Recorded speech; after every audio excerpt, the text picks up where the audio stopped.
Hey everybody, this is Tracy here for another edition of A View from Tracy's Point. I think this is like the third video I have done today and I am exhausted and this trial begins tomorrow.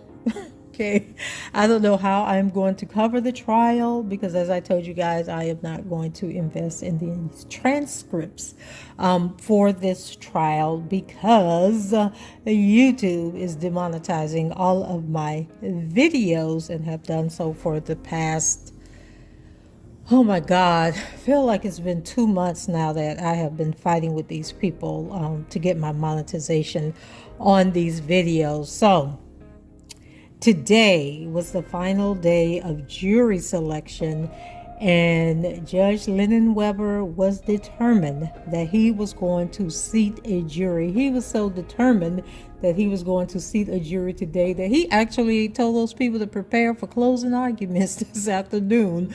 But of course, it didn't work out that way. So, after the introduction, I am going to get into who are the jurors on this case with the Northern District of Illinois versus Robert Sylvester Kelly. So hold tight and I'll be right back.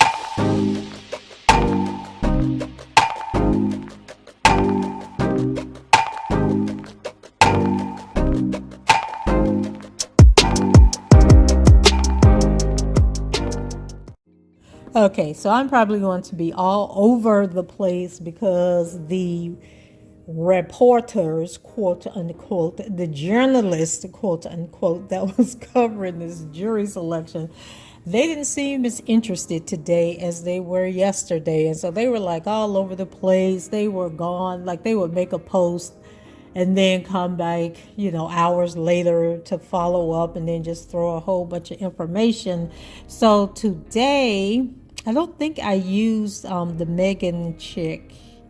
I used Jason. Let me see, who did I use for today? Let's see. So I just got notes all over the place, and we're going to try. Is it Jason Mesner, Michael Tarms, and there was a guy, I think his name was David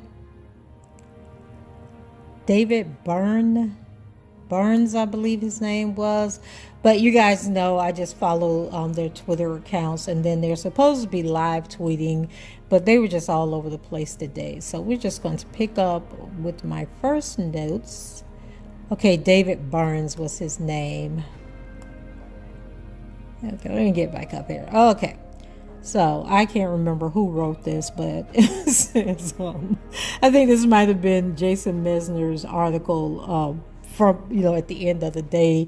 And you can check this article out. He is with the Chicago Tribune, I believe.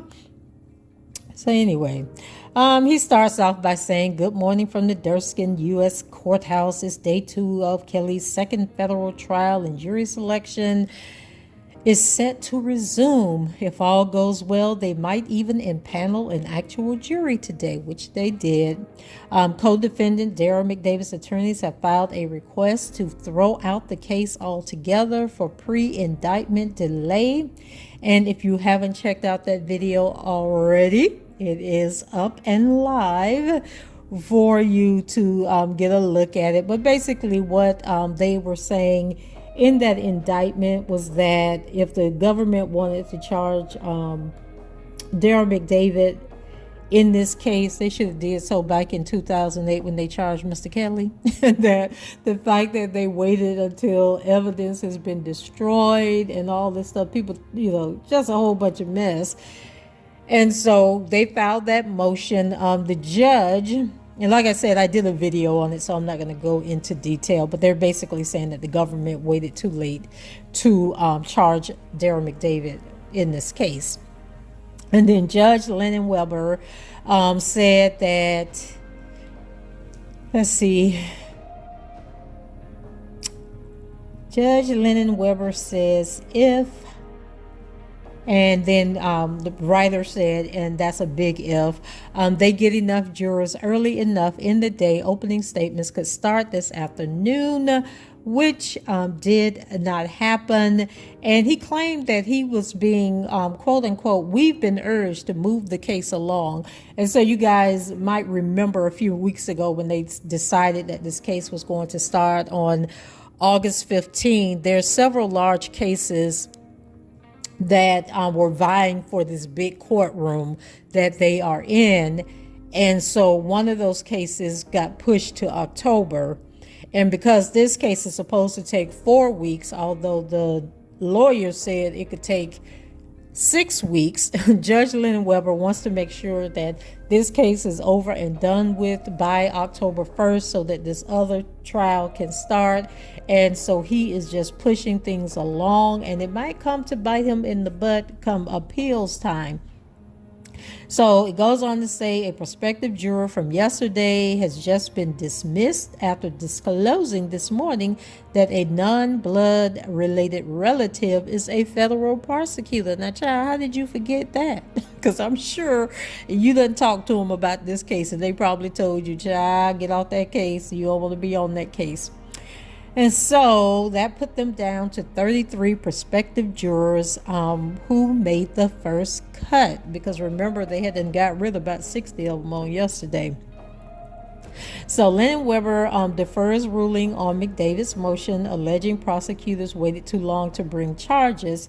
He also noted that attorneys probably waited too long to bring this motion because, the judge gives them a deadline and says all motions must be filed by such and such date. And so the judge does have the right to deny a motion if it is filed following the deadline. But as I stated in my other video, Lennon Weber needs to show some leniency because they were filing all these motions over the past couple of weeks and he wasn't responding to any of them, and then had the nerve to get up there in the pulpit, Lord Jesus. Get up there in the judge's stand or whatever it's called, child, when the judge be sitting at. He had the audacity to read off all his denials and all that stuff. Then even filed the paperwork, and then I got to thinking about it. Ann Donnelly did the same thing. Remember, she gave her responses at the start of the trial, and she didn't even file the paperwork until I think the trial was actually over, was when she submitted the written versions or the written backup for her denials or approvals in the case. So I guess that's something common that these judges do. So anyway, a prospective juror had a medical emergency right in the middle of questioning. Lennon Weber was asking her how long she had been at her current address. Then all we heard in the overflow room was someone calling for an ambulance. Now this got me to thinking. So there were actually people in the courtroom. I don't know if they were in the actual courtroom where they were doing the jury selection or if they were in an overflow room where they could watch the jury selection, because I started thinking about, you guys know I've talked about before that my kid's dad was in prison. He was, oh my God, he was charged under the drug kingpin, Biden's drug kingpin law, sentenced to multiple life sentences plus 80 years. And so he was released in May. His sentence was commuted to time served. But I remember I used to work somewhere at the time that he was on trial, and I used to go down to the courthouse and everything and sit in on the hearing some days. But the director of the department that I worked in, his wife was called for jury duty for his case. And she had the audacity to come down there after she had been dismissed from the trial talking about, oh, I told them that we had a very special relationship and I could not be impartial. And I'm looking at this white woman going, well, first of all, I didn't tell you nothing about that case, so how do you know about that case? Like, I didn't even know the lady knew. And then, here her husband comes about, oh, you good for something, girl. Got my wife out of that one. Or did you want her to stay on there? I was like, listen, get out of my face, okay? Get out of my face. So I was just thinking about how we were not allowed to sit in the courtroom when they were doing jury selection. So, and then I started thinking about all the times that I have been called for jury duty, and there were no spectators in the courtroom when we got down to the people who were actually going to sit on the jury, and where they were doing their strikes and stuff. So I thought it was interesting that people were there, being spectators. And then one of the people notated that at the end, something, I think I got the notes down there, so I'll wait till I get to those notes. But the Kelly supporters, there was some interaction or something, but I'll get to that in a minute. So anyway, I said all that to say, they said that the potential juror had who had the spell, as Lennon Weber characterized it, had been excused. And so I'm like, what kind of spell did she have? Did that woman realize, wait a minute, I don't want to be on this jury and these people know who I am, can identify me on the street? And then she just fell out and was like, I'm not doing it, dang it, I'm not doing it. So then the writer of this article, who I believe is Jason Mesner, went on to say, yeah, I think it's largely logistical, since other cases are scheduled for the same big courtroom with the Kelly case, must be due to COVID restrictions if this trial goes longer than 4 weeks, which I already touched on a few minutes ago. So then I have a tweet up here. Somebody was replying to Megan Creepo. I don't know how she pronounced Creepo, doesn't sound right. Creepo. Someone named Renata Mariotti, and said, I have tried a number of so I think this person was a lawyer. I have tried a number of criminal cases before Judge Lennon Weber, and he is always focused on moving things along. One strength he has is that he keeps trials from getting bogged down by attorneys who waste jurors' time. I wouldn't make much of this offhand remark. And they were referring to when Lennon Weber said that somebody was telling them to move this along. So then the David Bryan's guy, he is with Courthouse News. And so his comments were, getting into jury selection, Kelly's attorneys asked Judge Lennon Weber to be cognizant of potential jurors who have seen the 2019 docuseries Surviving Lies, which he agrees to. Now, although Lennon Weber may have agreed to be cognizant about it, there's a bunch of people on this jury who had seen Surviving Lies. So jury selection got underway in day 2 of the trial. Judge Lennon Weber says jury selection may conclude later today, in which case he wants to move straight into opening arguments. Catch is there probably won't be time for both sides to present their arguments. Several attorneys say they'd rather both prosecution and defense read their opening statements on the same day, but Lennon Weber says he wants to move the trial along as fast as possible if jury selection concludes this morning or early afternoon. And as we know, it did not conclude until late afternoon. So then he talks about the fact that 911 was called to the courthouse because of this potential juror passing out, having a medical emergency, and then jury selection has been momentarily suspended. Jury selection is resuming. Potential juror 69, an older black woman, fainted while being questioned by Judge Lennon Weber. She has been escorted out of the courtroom by paramedics. Oh, and then it was a sister showing out in the courtroom. So Judge Lennon Weber is consistently asking potential jurors in the case if they know anything about the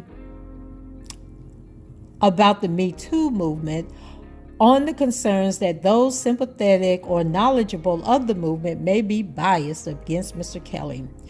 Jury selection is still underway in Kelly's federal trial in Chicago.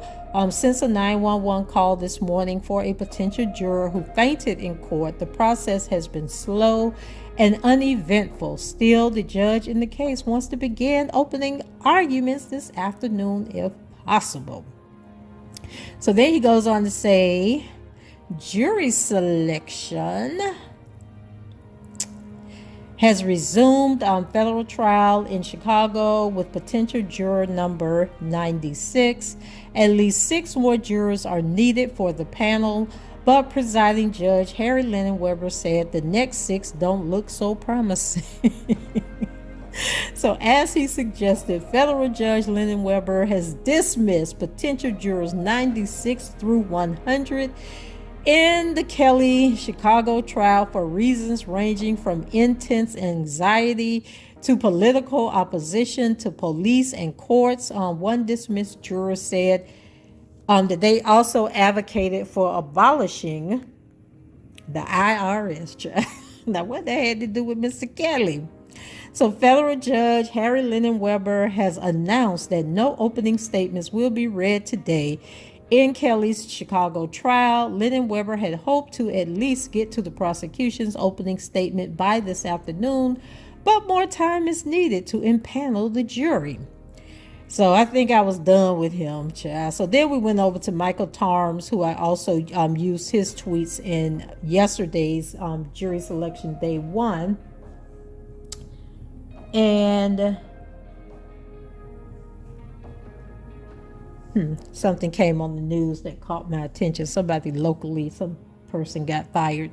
Anyway, another round of jury selection this morning at the Kelly trial in Chicago. We expect the jury to be in place by this afternoon. Jury selection is dragging on into the afternoon, so he agreed with the David guy. A final selection of jurors likely won't happen until later today. Opening statements most likely Wednesday. Juror number 88 was dismissed from the Kelly jury pool after saying he had a family member who was a victim of assault. He also said he watched Surviving Lies. Minutes earlier, juror number 87, who said that she had a good friend who was assaulted 20 years ago, was kept in the pool. Another person kept in the Kelly jury pool was juror number 89, who spoke about herself in the third person. When asked if she can be even-handed, she replied, "Everybody knows she thinks for herself," she said. The woman in her 60s or 70s says she's a retired education board member. Okay. It sounds like maybe some Looney Tunes on this jury. So Kelly judge highlighted juror number 99's answer in a questionnaire that she wasn't a fan of police. Judge Linen-Weber added, "You don't think much of judges either." She conceded she did have strong opinions, but that you seem like a lovely person. She was later dismissed. They found these people at. Also dismissed from the Kelly jury pool this afternoon was juror number 101, who told the judge he didn't think the IRS should exist. Several Kelly supporters getting up from court. Okay, so this is where they were talking about the supporters there. So several Kelly supporters getting up from court spectator benches during a recess made heart signs with their hands and directed them at Kelly. He appeared to notice across the courtroom, smiling and nodding his head. Oh, that was sweet, y'all. So then we go over here to Jason Mesner, who I opened this up with part of his article that you can read in its totality on the Chicago Tribune today. So he continues to say the jury that will decide Kelly's fate in Chicago's federal court was selected Tuesday after more than 12 hours of questioning over 2 days that centered on potential biases over the onslaught of media coverage in the case. Opening statements in the hot-button trial are scheduled for Wednesday morning at the Dirksen U.S. Courthouse. Jury selection in Kelly's federal trial begins with judge dismissing many who he said would have trouble being impartial. The jury of 12 regular members and 6 alternates was sworn in by U.S. District Judge Harry Linen-Weber, who questioned more than 100 potential jurors on Monday and Tuesday, nearly half of whom he dismissed for cause. Kelly is seemingly taking an active part in the selection process. He's visibly reacted to many prospective jurors' answers, including one woman, a retired teacher, who had him laughing out loud when she proudly said she'd filled out the questionnaire all by herself. Lunchtime in the Kelly trial, and we are inching closer to having a jury. Judge Harry Linen-Weber has now questioned close to 90 people, and 45 had made it past the first cut. He plans to question a handful more after the lunch break. Opening statements probably Wednesday.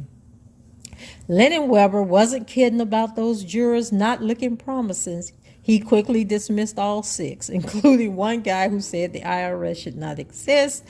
How come no one wanted that juror who doesn't like judges? He quipped during a break. We are waiting for 15 more. Judge says there will not be opening statements today. Not surprising. He asked about time needed. Prosecutors say about an hour for their opening, while attorneys Kelly and McDavid said they have about 45 minutes each, and Brown's attorney wants only about 15 minutes, so about 3 hours total for opening arguments. Judge, you don't seem to have a high opinion of judges. Prospective juror, with all due respect, I do have strong opinions. I assume you are a lovely person, though. Laughter in the court. Judge, we could take a poll. Not sure how well I do. Child, it was being silly. So the judge says there will be no opening statements today. Not surprisingly. He asks about time needed. Prosecutors say about an hour for their opening. Okay, I already read that. He had that twice up there. So after a series of dismissals for cause, by my count, and this is Jason Mesner's count, and I could be slightly off, we still need 2 more potential jurors before moving on to preemptory strikes. Judge Linen-Weber is now questioning juror number 112. And you guys remember the preemptory strikes. The government had 6. And then the 3 defense teams, Kelly, Brown, and McDavid's defense teams, had to share 10 strikes. And he said he would be willing to give them additional strikes if needed, but none of the people that I followed made mention that they that they requested additional strikes. But that's not to say that they didn't get additional ones. So then Mesner goes on to say, lunchtime in the Kelly trial, and we are inching close to having a jury. Judge Linen-Weber has now questioned close to 90 people, and 45 had made it past the first cut. He plans to question a handful more after the lunch break. Opening statements probably Wednesday. And I know he said that like 3 times. So, okay, now the judge said juror 45 has been dismissed, so they had to scramble and get some more potential jurors back in court. He's questioning number 114 right now. So I would love to know what he dismissed all them people for, because he was dismissing people left and right. I guess they was in there cutting the fool, and that is just saying all kinds of stuff to get out of this trial. So Judge Linen-Weber is sending the rest of the jury pool home. It seems like we now have enough to proceed to preemptory strikes. Judge gives both sides half an hour to consider their strikes. We are coming back at 4:30 p.m. when the jury will be selected and sworn in. The first juror selected is number 1, a white woman and former attorney who is now a stay-at-home mom. The second jury selected is number 5, a black woman who said she'd seen the whole Surviving Lives docuseries but still could be fair.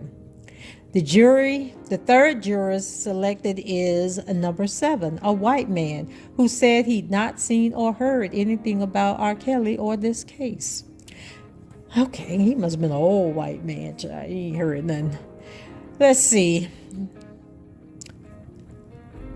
The fourth juror selected is number 18, a black man who said he'd seen a couple episodes of the documentary but could be fair. For juror 19, prosecutors saying they moved to strike her because of her answers to questions about being upset over the docuseries and whether she could be impartial. Lennon Weber reinstates number 19, so she is the 5th juror, I believe. So that's what Jason Mesner is saying, that the woman said she was upset over the docuseries, and they let her be on there anyway. Ooh, child. So Kelly's attorney is now challenging the government on their strike, saying 3 of the 4 have been. Now they put blacks with an S at the end. And y'all know that is a racial slur. And people were coming for Jason. Like, dude, did you really put an S at the end of black? And so I was like, okay, sir, you're supposed to be a journalist. You should know better. But anyway, all four have been black people, okay, not blacks, not the blacks, okay.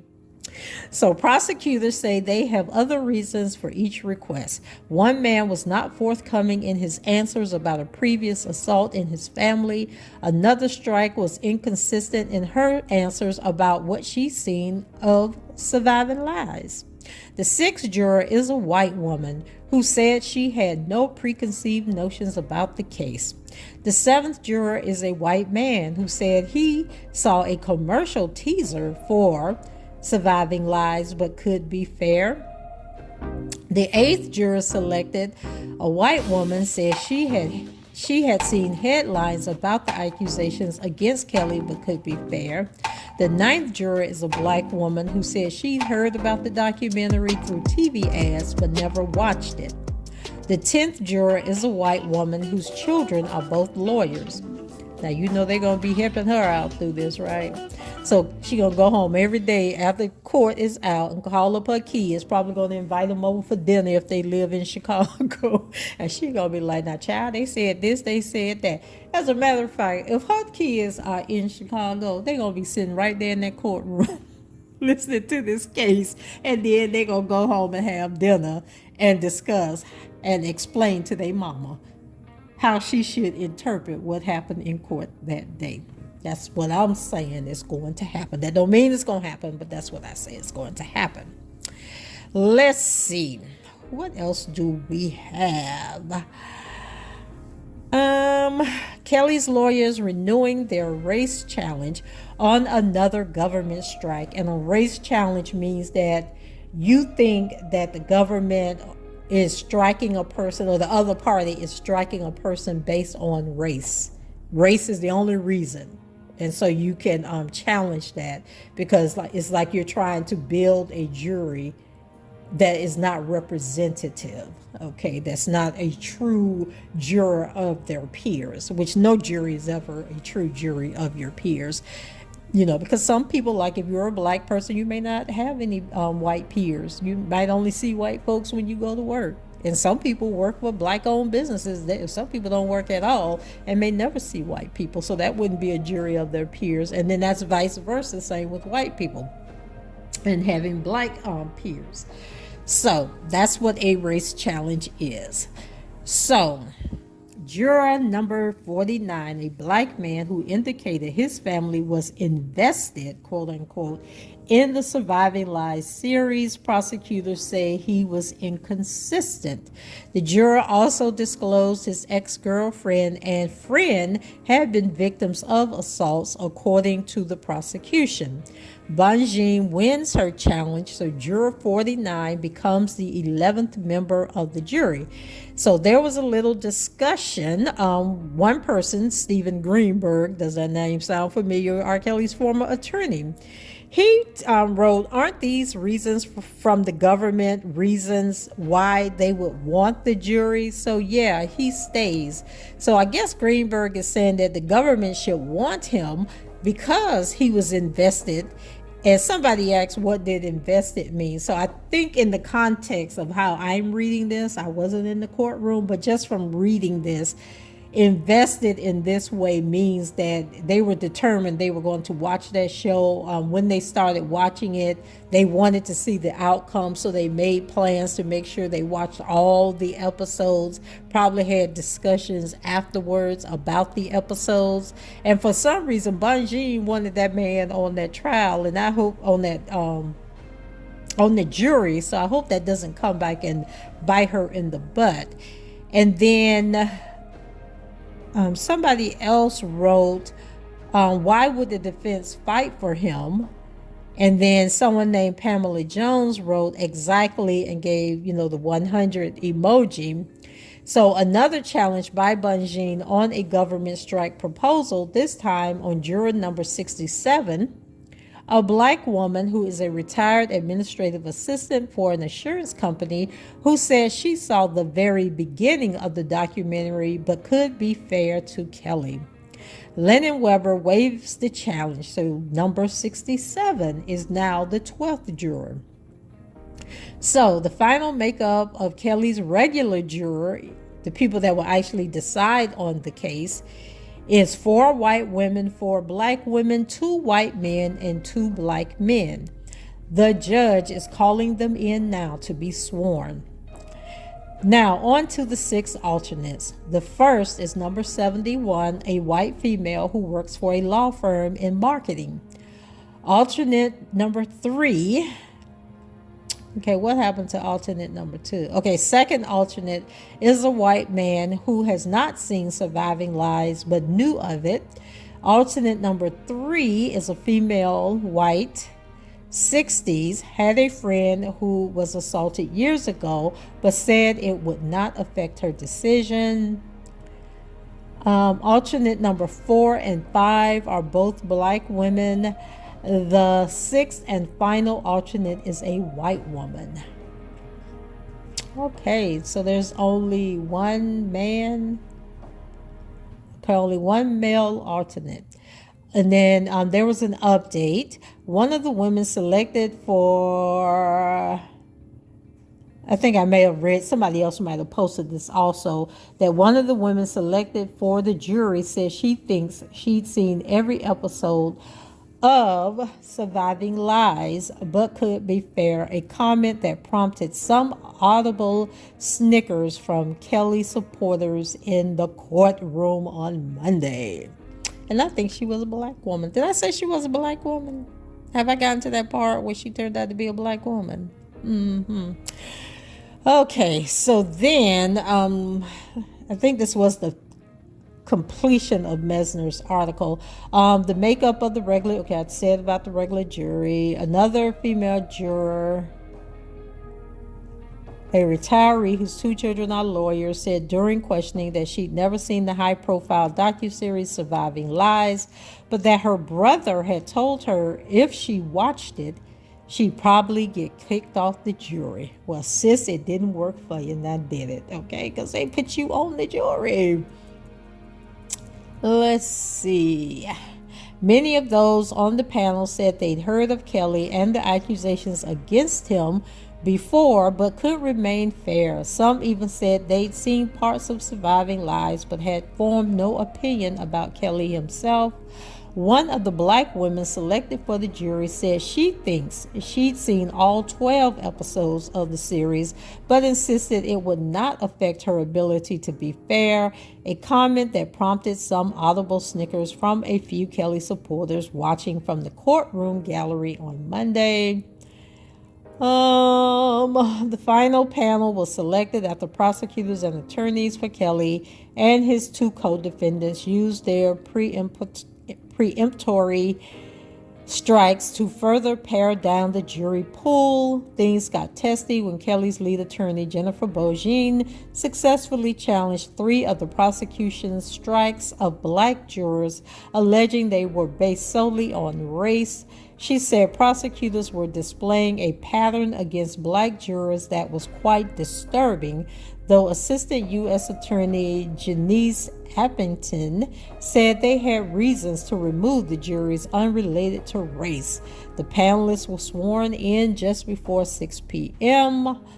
It's a long day, Lennon Weber said from the bench after jurors were excused for the night.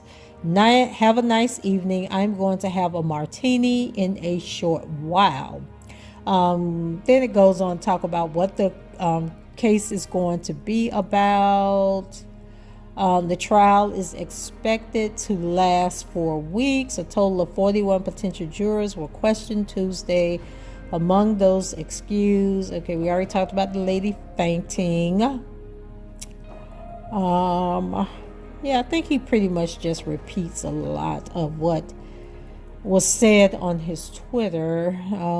Seated at the table, Kelly took an active part in the selection process, putting headphones on to listen to sidebar conversations and whispering, often with his attorneys. The singer was visibly reacted to many prospective jurors' answers, including one woman, a retired teacher, who had him laughing out loud when she proudly said she'd filled out the questionnaire all by herself.